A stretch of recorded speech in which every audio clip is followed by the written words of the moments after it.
Assalamualaikum warahmatullahi wabarakatuh. Kembali lagi ke channel YouTube Sehijau Daun. Jangan lupa korang like, komen, share dan subscribe.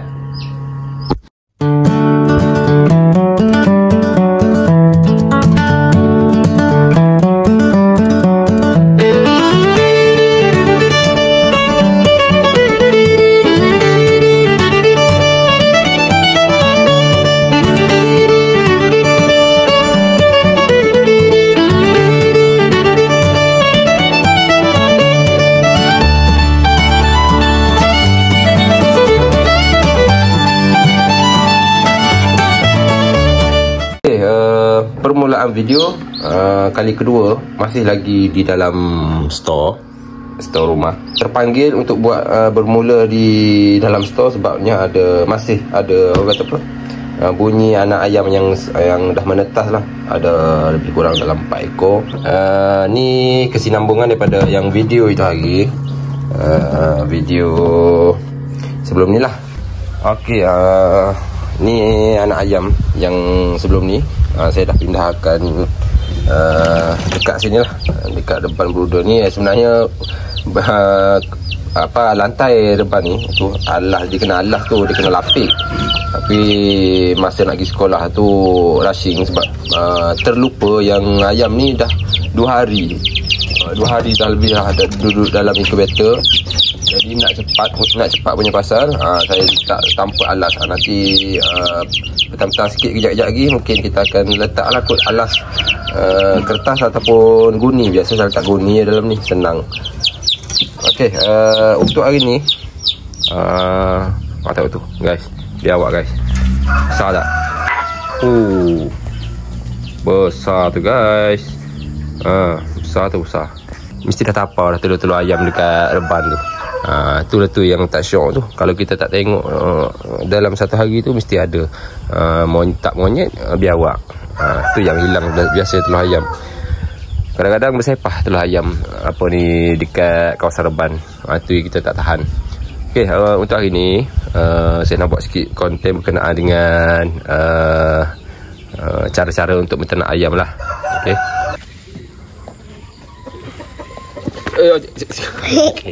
Okey, untuk korang menternak ayam, baru siapa-siapa yang nak bermula untuk menternak ayam, ini saya cerita berdasarkan pengalaman yang saya bela lah, bermula daripada tahun 2020.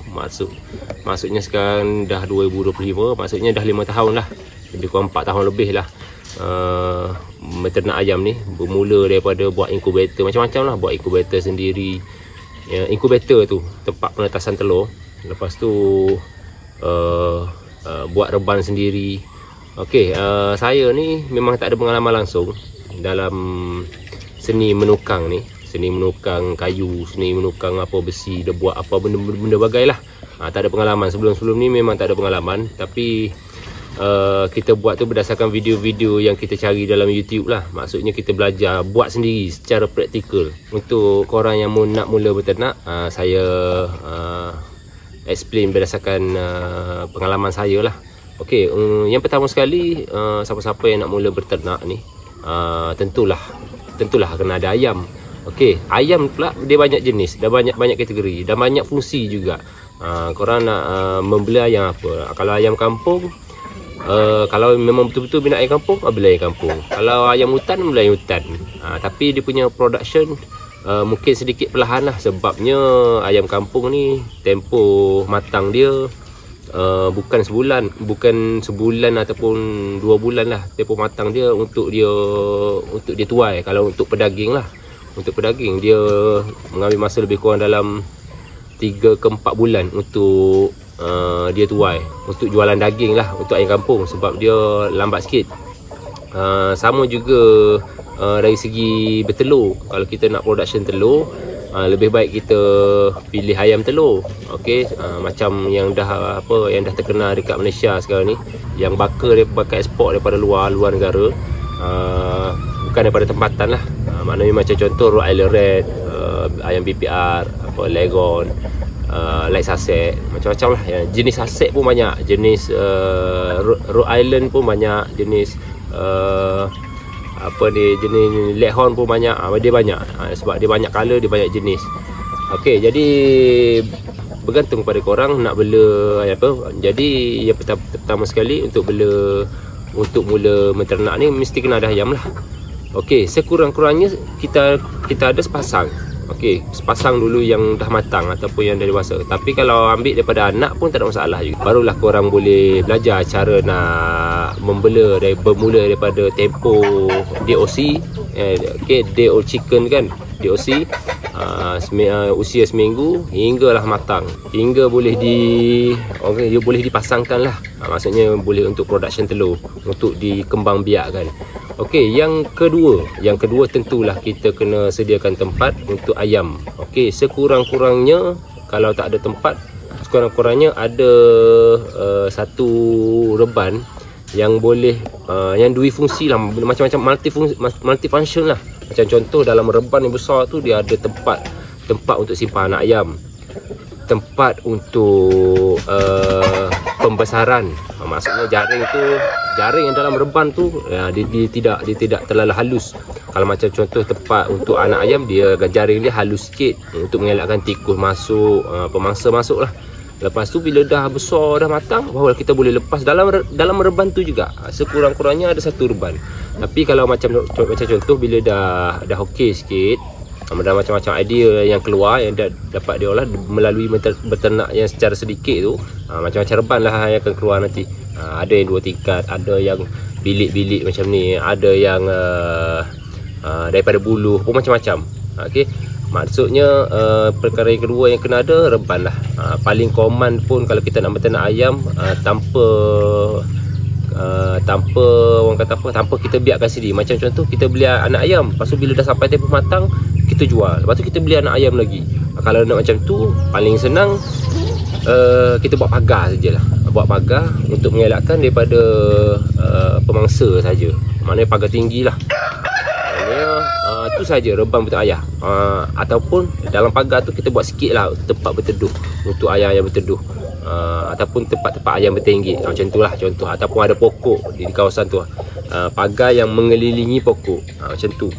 Okey, perkara yang ketiga kalau ada binatang, orang kata apa, binatang yang hidup, mestilah dia pun macam kita juga nak makan, nak minum. Yang tu pun kena jagalah. Perkara yang ketiga adalah makanan. Okey, makanan orang kampung dulu dia mana ada beli dedak-dedak ni, tak ada. Okey, elok je sebabnya dulu pun reban pun tak ada. Okey, ada je yang reban, ada tak ada reban, bela macam tu je. Kalau contoh untuk mengurangkan kos dedak, mengurangkan kos dedak, kita ada makanan alternatif yang lain. Macam contoh ketum ayam ni, ketum ayam tu ketum ayam, tu pun ketum ayam. Lepas tu banyak lagi lah makanan-makanan yang lain. Macam contoh daun pisang tu sendiri, batang pisang pun boleh, macam-macam. Kalau kelapa pun boleh. Dan kelapa tu sendiri banyak benda yang kita boleh bagi. Itu adalah alternatif lah. Macam orang dulu-dulu lah, dia buat santan apa semua. Macam lebihan-lebihan tu, lebihan sisa-sisa tu, hampas kelapa tu, dia bagi kat ayam. Macam tu je. Ayam patut-patut kat tanah, cari protein kan, cari cacing-cacing apa semua. Macam tu cara dulu. Macam kita nak tiru untuk mengurangkan kos dedak pun tak ada masalah. Macam contoh macam ni lah, saya lepas bebas macam ni, ayam tetap gemuk juga. Kita dedak kita bagi, tapi petang-petang ayam duk mengais-ngais, pagi-pagi ayam duk mengais-ngais pasir, mengais tanah, dia cari cacing, cari semut, macam-macam dia makan. Okey guys, seterusnya perkara yang keempat adalah keselamatan. Okey, keselamatan tu banyak kita boleh pecahkan. Keselamatan reban dan juga keselamatan ayam. Okey, keselamatan ni saya boleh pecahkan juga kepada kesihatan. Maksudnya kat situ, kalau keselamatan ayam tu terjaga, maksudnya kesihatan ayam pun lebih kurang terjagalah. Macam contoh biawak masuk, kita nak mengelakkan biawak, tu salah satu keselamatan. Ataupun pencuri pun sama juga, tu salah satu keselamatan. Kita mesti secure lah kawasan kita. Okay, kalau kawasan kita di kawasan yang jauh di ceruk-ceruk hutan tu, Jadi kita kena ada satu security, macam contoh si pasang CCTV untuk mengelakkan daripada pencuri, ataupun kita nak tengok apa aktiviti, log aktiviti yang berlaku pada waktu malam tu. Lepas tu kalau macam contoh dari segi kesihatan ayam pula, kesihatan ayam tu, ubat apa yang kita perlukan di saat ayam tu sakit, ataupun di saat kita nak mencegah ayam tu daripada sakit. Macam contoh kita dengar di kawasan kampung kita ada ayam mati disebabkan sampah. Jadi time tu lah kita kena buat pencegahan. Okey, maknanya masa tu ayam kita tak ada pun mati, tak ada pun sakit, tapi kita buat pencegahan awal. Jadi ubat apa yang kita perlukan? Dia ada ubat dia, ada kat kedai ubat dia macam-macam lah. Cacing ada, lepas tu ubat hama ada, lepas tu kalau untuk yang semula jadi kita boleh menggunakan bawang, lepas tu jamu, lengkuas, macam-macam lah. Okey, yang saya kongsikan sebelum ni pun ada. Okey guys, macam contoh ayam-ayam dekat sini saya bagi bawang. Dia macam tengok kat sini saya dah bagi bawang apa semua. Lepas tu saya dah bagi ubat cacing pun saya dah bagi. Sebab dia ayam ni dia main dekat tanah. Jadi dekat tanah ni macam-macam bakteria lah, ada cacing apa semua ada. Okey, jadi okey, di sini berkenaan dengan security tadi kan. Security kawasan saya ni tidaklah banyak sangat berpenghuni, tak banyak sangat rumah. Jadi security agak terjamin lah. Jadi saya tak perlulah buat untuk rebas, saya tak perlu buat mangga apa. Macam contoh tengok sini, saya cuma selak saja ni, selak je dengan paku macam ni.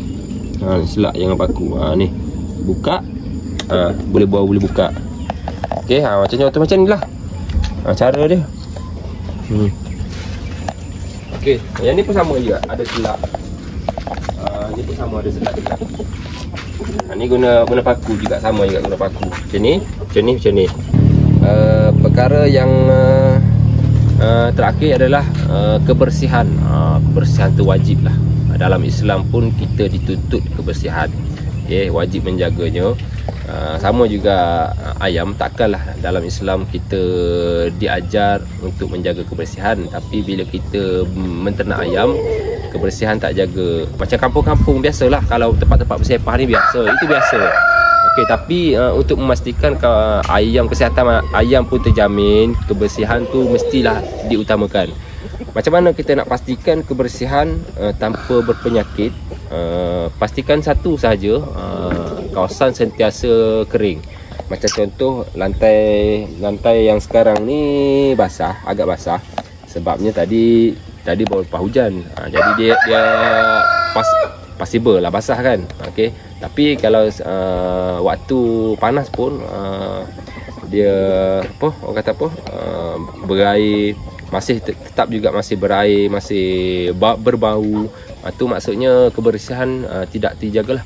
Okey, salah satu cara untuk memastikan lantai reban dan kawasan reban tu sentiasa kering, kita boleh menggunakan orang kata semburan pembasmi kuman ataupun semburan EM. Okey, EM pula bagi saya lah, saya lebih memilih EM. Sebabnya EM ni banyak sangat kegunaannya. Salah satunya dia cepat menguraikan najis haiwan, tinja ayam ni.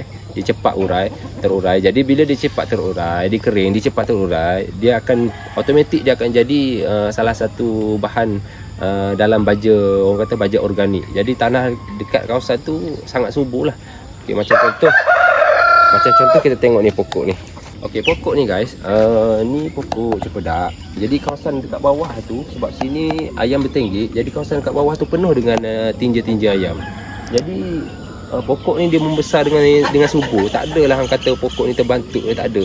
Jadi kawasan ni dia ditanam selepas adanya ayam. Okey, selepas adanya ayam, pokok ni ditanam. Jadi dia dapat hidup subur lah. Okay, sama juga ni dengan pokok-pokok yang lain ni. Cuba tengok ni. Ni pokok lemak ketam. Okey, tinggi sebab adanya kawasan sini, kawasan yang berbaja organik yang sangat subur. Okey, ni pun sama juga, pokok-pokok kat sini pun sama juga. Kalau saya tanam dekat, saya menggunakan tanah sini, saya rasa banyak tanaman yang saya boleh tanam. sebab tanah sini boleh digunakan sebab subur. Okey, berbeza dengan tanah yang orang kata apa, tanah yang baru ditambak. Okay, macam contoh tanah lama, tanah yang kita guna untuk peternakan ni sangat subur lah. Okey, boleh dikatakan subur. Jadi berkenaan dengan kebersihan tadi, pastikan kawasan sentiasa bersih lah. Tu yang paling utama. Kalau ada sampah-sampah, bolehlah kita buat gotong royong sekali-sekala. Ambil satu masa buat gotong royong kan. Okeylah, saya rasa sampai situ saja dulu video saya untuk hari ini. Saya kalau ada apa-apa nak tambah, boleh tambah di ruangan komen lah. Jadi sahabat-sahabat kita lain boleh baca komen korang. Okey, itu sahaja dulu untuk hari ini. Okey, saya ucap terima kasih banyak-banyak sebab masih menonton channel YouTube saya. Okey, jangan lupa korang like, komen, share dan subscribe. Assalamualaikum warahmatullahi wabarakatuh. Bye bye.